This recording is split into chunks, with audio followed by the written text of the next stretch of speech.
Hey everyone, welcome back to TV Fix, your channel for smart solutions and tech tips. Today, we're starting a new tutorial. How to delete app on Toshiba VIDAA TV. Press Home to access the home screen.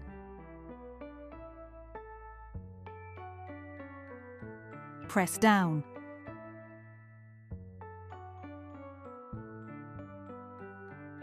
Scroll to the desired app. Press and hold OK for 2 seconds.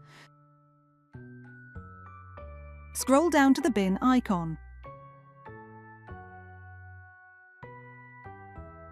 Scroll to remove, then press OK. The app has now been deleted. That's it for today's tutorial. Thanks for watching TV Fix.